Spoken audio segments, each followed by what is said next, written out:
Hey guys, today I'm going to read you a story from Poppy and Sam's Animal Stories.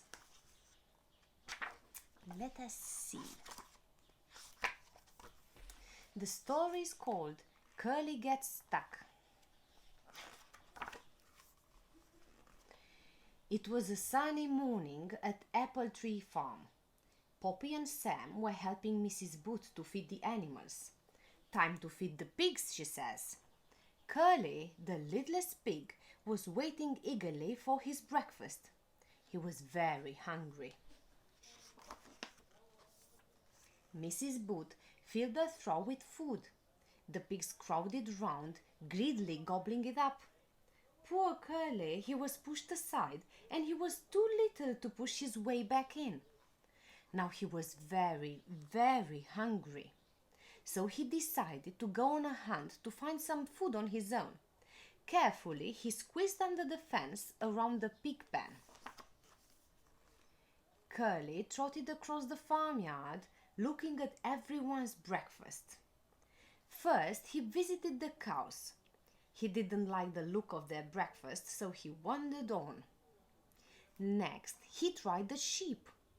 I don't think I like hay, he thought, wrinkling his nose. He even trotted all the way over to Dolly's field to see what she was eating. Dolly was enjoying it, but it wasn't for Curly. Curly's tummy grumbled. He was getting more and more hungry, but there was nothing he wanted to eat. Back at Apple Tree Farm, he saw the hens' breakfast. It looked good. He sniffed. It smelled good too.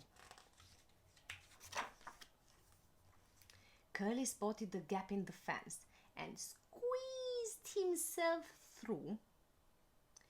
The hen's breakfast tasted as good as it looked. Curly gobbled it up and licked the dish clean. But the hens were not impressed. Just then, Mrs. Booth spotted him. "Curly, whatever you are doing in the hen's run?" she asked. Curly hurried back to the gap in the fence. He tried to squeeze through, but his tummy was too full of breakfast.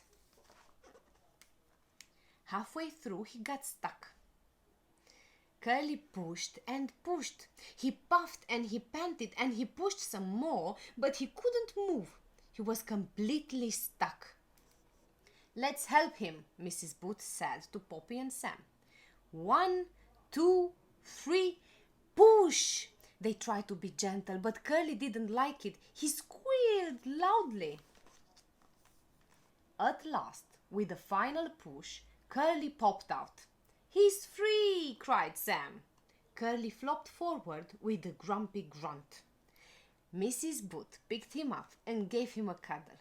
There, all better now," she said. "We'd better take him home," she told Poppy and Sam, and she carried him back to the pig pen. "There you are," said Mrs. Booth, setting him down. "You can tell all the other pigs about your big adventure. Don't worry," she added. "Tomorrow I promise you will have plenty of breakfast." And he did.